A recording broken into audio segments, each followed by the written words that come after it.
Everybody is a genius, but if you judge a fish by its ability to climb a tree, it will live its whole life believing that it is stupid. बड़ी powerful statement है ये, इसको ध्यान से समझने की कोशिश करते हैं कि अगर कोई और उस फिश को जज करे तो कोई प्रॉब्लम नहीं है, तो इसका मतलब वो बेवकूफ है। यानी कि अगर दुनिया आपको जज करे तो कोई प्रॉब्लम नहीं है, इसका मतलब दुनिया बेवकूफ है।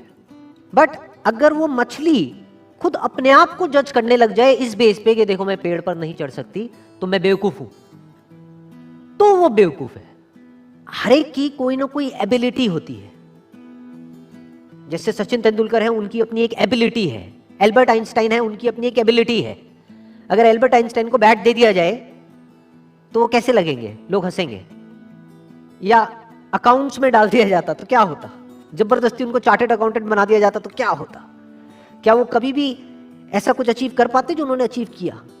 No doubt he was a genius, but वो जीनियस क्यों थे? क्योंकि उन्होंने वही किया जो उनकी नेचुरल इंक्लिनेशन थी। जैसे कि एक मछली है, अगर उसको बोला जाए कि पानी में तैरो तो वो पानी में बहुत तरीके से तैर सकती है। ऐसा कुछ कर सकती है कि जो देखने वाले हैं दे विल बी मेस्मराइज्ड। वो कहेंगे कि यार ये कैसे हो सकता है? जिसको पानी के अंदर तैरना नहीं आता है और वो उसको देखेगा मछली को, तो वो क्या कहेगा? ये मछली जीनियस है।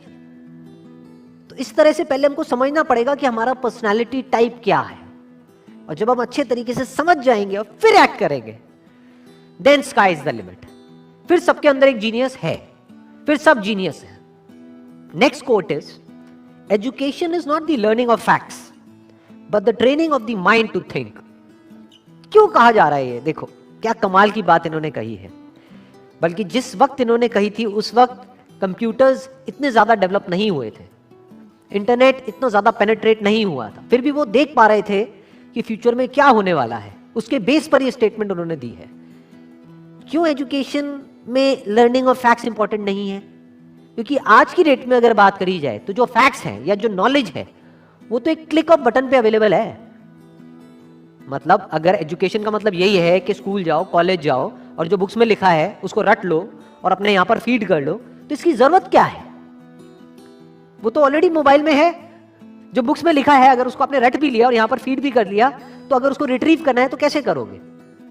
अपने आप से एक क्वेश्चन पूछना पड़ेगा, तभी तो वो याद आएगा और आप बोल दोगे। बट यही काम अब अगर क्वेश्चन पूछ करके ही आंसर आना है तो वो क्वेश्चन तो आप यहां पर भी पूछ सकते हो मोबाइल में। आप इससे पूछोगे, हाँ भैया बताओ ये क्या है, वो क्या है, इस क्वेश्चन का आंसर क्या है, तो ये मोबाइल ही दे देगा ना आपको आंसर। और जितनी मेमोरी इसके अंदर फीडेड है, जितनी नॉलेज एक मोबाइल के अंदर फीडेड है, जितनी नॉलेज गूगल में फीडेड है, क्या उतनी नॉलेज हम अपनी ब्रेन में फीड कर सकते हैं? तो हमारी ब्रेन, अगर हम एजुकेशन को सिर्फ इतना ही समझते हैं कि एजुकेशन का मतलब कि फैक्ट्स को यहां पर फीड कर दिया जाए, तो हमारी ब्रेन इससे बहुत पीछे ही रहेगी, चाहे हम जितना मर्जी डेवलप कर लें। तो वो एजुकेशन किसी काम की नहीं है। तो व्हाट इज रियल एजुकेशन, ये समझना बहुत जरूरी है। क्योंकि अगर हम इसको नहीं समझते तो हम ऐसे लोग अपने एजुकेशन सिस्टम से निकालेंगे जिनके अंदर फीडेड तो बहुत कुछ होगा, बट उनको यही नहीं पता होगा कि सोचते कैसे हैं। यहां पर दो बातें करी जा रही है। एक है education is not the learning of facts. Number one, learning of facts important क्यों नहीं है? Education is not the learning of facts. Why learning of facts is not that important? Because all the facts, all the knowledge, all the information is already available on the internet. अगर उसको यहीं पे store करने का नाम education है तो ये तो किसी काम की नहीं है। वो तो ऑलरेडी स्टोर्ड है आपके मोबाइल में। जब यहां पे स्टोर्ड है तो यहां पर क्यों स्टोर कर रहे हो दोबारा से? As simple as that. Number one. Number two, but the training of the mind to think. कि बच्चों को ये सिखाया जाए कि सोचते कैसे हैं और सोचना क्यों जरूरी है। क्योंकि लाइफ में जो भी प्रॉब्लम्स है, जैसी भी प्रॉब्लम्स हैं, उसका सॉल्यूशन कैसे निकलता है? सोच करके निकलता है। मेमोरी से नहीं निकलता है, गूगल से नहीं निकलता है, फैक्ट से नहीं निकलता है, नॉलेज से नहीं निकलता है। उस नॉलेज को यूज कैसे करना है उससे निकलता है। अगर मेमोरी से या बुक से सॉल्यूशन निकलता तब तो कोई प्रॉब्लम ही नहीं थी। किसी को पैसा कमाना है, इतनी सारी बुक्स हैं, पढ़ लो, निकल गया सॉल्यूशन। उससे नहीं निकलता है। इंफॉर्मेशन से सॉल्यूशन नहीं निकलता है, उस इंफॉर्मेशन को यूज किस तरीके से करना है उससे सॉल्यूशन निकलता है। जिस सवाल का जवाब गूगल नहीं दे सकता है, उस सवाल का जवाब अगर आप दे सको, सोच करके उस प्रॉब्लम का भी सॉल्यूशन निकाल सको जो गूगल नहीं निकाल सकता है, तो कहेंगे कि आप इंटेलिजेंट हो। ये इंटेलिजेंस डेवलप करने का काम होना चाहिए एजुकेशन सिस्टम का। This is real education. Attitude and positivity and this positive thinking, positive attitude must be based upon your actions. अपने एक्शंस को ऑब्जर्व करना है, अपनी स्ट्रेंथ्स को ऑब्जर्व करना है, उसके बेस पे डिसीजंस लेने हैं। उसके बेस पे अगर आपके अंदर एटीट्यूड है तो वो अच्छा है। सर ये चीज डिपेंड करेगी कि हम कितने स्मार्ट हैं, कितनी जल्दी चीजों को सीखते हैं, समझ सकते हैं। हाँ, that is what I am saying. ये स्मार्ट वर्क की ही मैं बात कर रहा हूँ, हार्ड वर्क की तो मैं बात ही नहीं कर रहा। बिकॉज ज्यादा पढ़ने से कुछ नहीं होता है किसी एंट्रेंस को क्रैक करने के लिए।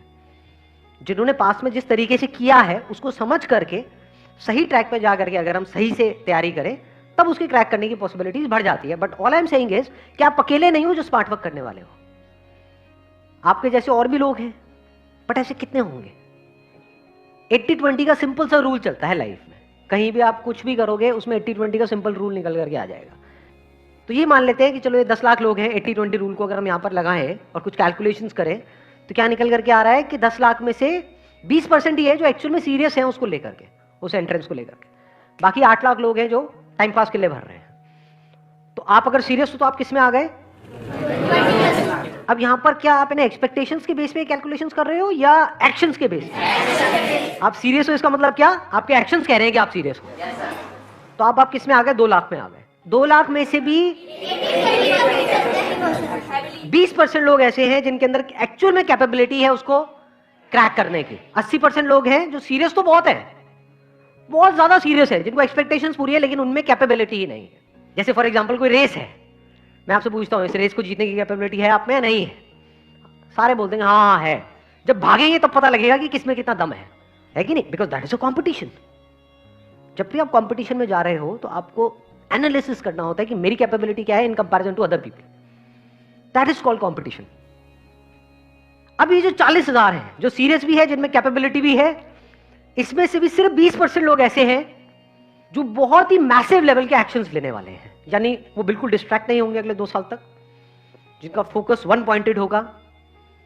समझ गए? वो सीरियस भी है इसको क्रैक करने को लेकर के, कैपेबिलिटी भी है और एक्शन भी उसके लेवल का लेने के लिए वो तैयार है, जिस लेवल का एक्शन जरूरी है उसको क्रैक करने के लिए। सिर्फ बातों से नहीं होगा, सोचने से नहीं होगा, बहुत कुछ करना पड़ेगा, बहुत सारे सैक्रिफाइसेस देने पड़ेंगे, बहुत दिमाग लगाना होगा।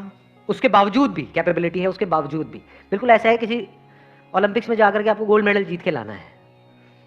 एक तो है आप में कैपेबिलिटी है, आप सीरियस हो, उससे जीत जाओगे। ट्रेनिंग भी तो करनी पड़ेगी ना। हाँ, दिन में कई घंटों तक ट्रेनिंग करनी पड़ेगी, तो वो भी आप करने को तैयार हो। तो अब आप किस में आ गए? अगेन 20% कर दो, कितना हुआ? 40,000 का 8,000 में आ गए। इसमें से कितनों का होने वाला है? 4,000 का होने वाला है। अब आपके जीतने के चांसेस क्या हैं? इसको क्रैक करने के चांसेस क्या हैं? 50%। इसको समझदारी बोलते हैं लाइफ में। आपने 50% गुंजाइश छोड़ दी है फेलियर के लिए, लेकिन एक्शंस के लेवल पे कोई गुंजाइश नहीं छोड़ी है। और आपका एटीट्यूड इस पे बेस्ड है, आपका जो प्लान है वो इस पे बेस्ड है कि अगर मेरे को एक्चुअल में इस पॉसिबिलिटी को 50% रखना है तो मुझे ये सब कुछ करना पड़ेगा जिसकी अभी हम बात कर रहे हैं। तो आपके भी माइंड में क्लियर होना चाहिए कि मेरी possibility based upon this logic is 50%, और आपके घर वालों को भी क्लियर होना चाहिए ताकि किसी को भी बाद में झटका ना लगे। अभी भी 50% है क्योंकि आप अकेले नहीं हो जो ये सब करने वाले हो, आपके ऐसे और भी बहुत सारे लोग हैं। बट अब आप बहुत सेंसिबल तरीके से आगे बढ़ रहे हो। अब आप में एक अलग लेवल का एटीट्यूड है, पॉजिटिविटी है विच इज बेस्ड अपॉन जो आपने पास्ट में किया या जो अभी कर रहे हो या फ्यूचर में जो करने वाले हो अगले 2 साल तक। उसके बेस पे आपके अंदर से एक एटीट्यूड आ रहा है जो दुनिया को नहीं दिखेगा। दुनिया को सिर्फ रिजल्ट्स दिखते हैं। दुनिया को ये नहीं दिखता है कि आप अकेले में क्या कर रहे हो। अकेले में क्या कर रहे हो तो किसी को नहीं दिखता है। अकेले में आप अपने कमरे में क्या करते हो तो किसी को नहीं पता है। और किसी को दिख जाए तो मतलब आप अपने घर वालों को तो कहते हो कि मैं पढ़ रहा हूँ इतने घंटे उतने घंटे, मैं ये कर रहा हूँ वो कर रहा हूँ। अगर मान लो वहाँ पे कोई कैमरा लग जाए और सब कुछ दिख जाए जो भी आप कर रहे हो हार्ट फेल हो जाएगा माँ बाप का, ये कर रहा है। हम तो पता नहीं क्या क्या सोच रहे हैं, हमने तो पता नहीं क्या क्या सपने पिरोए हुए हैं। इसलिए मैं कह रहा हूं कि attitude and positivity and this positive thinking, positive attitude must be based upon your actions. इसको बोलते हैं real positive attitude, unshakeable positive attitude.